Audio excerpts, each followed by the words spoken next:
This is an example of e-learning. It's an example of more effective learning and more efficient learning. And it's certainly saved our school a lot of money because we've reduced lab time for students. We no longer have staff teaching in the labs to help the students. Enormous cost benefit for the staff. And the other thing that happens is that I could go to the students at the start of the year and say, look, if you look at this website, I'll just close this up for a minute. I could say, I'm your histology facilitator, this is your course, this is all your learning, all your lectures, all your PowerPoints are there, all your video lectures are there, you don't need many more. At the end of the course, after 13 weeks, you'll have an exam. You could do that. It's possible. But I wouldn't recommend it for two reasons. One reason, main reason, and that is that even though you have these resources available for the students, you have to continually be in contact with them to encourage them. You're now no longer really the person that stands out in front of them and teaches them. You're the person using media like this, and this is just an example I keep saying, where you facilitate their learning. And the way to do that is to make sure that every week you say, okay, what have you actually done in skin or all these topics? And you do that via the Blackboard discussion links that you saw earlier, or you can do it by email, or the way I do it is if students were doing blood, after a week I'd load up a quiz for them.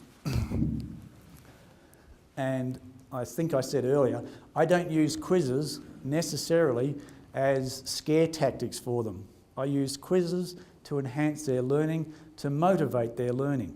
And what the student would do here, I would say after a week or so when they've done blood, I'd say, I want to now try and see whether or not you have met your learning objectives, the learning objectives that I put on at the start of the course that I mentioned earlier. So I say, I've loaded a quiz up for you to do, and I want you to go through it and do it.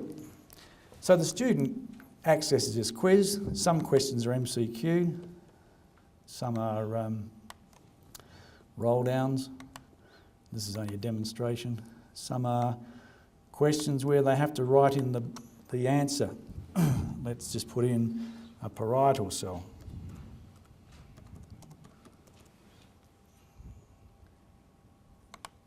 And try and spell it properly. Students would then go through the quiz, and at the end, they'd click, and they get a feedback as to how well they went. Now that doesn't come to me, I don't see that result, they do. And they can do this over and over and over again until they get 100%.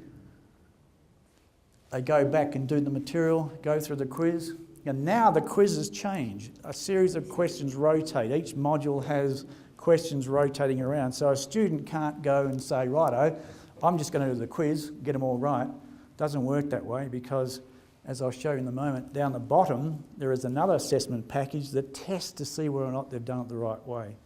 And that's the greatest motivating power I have over my students. They have fun doing this.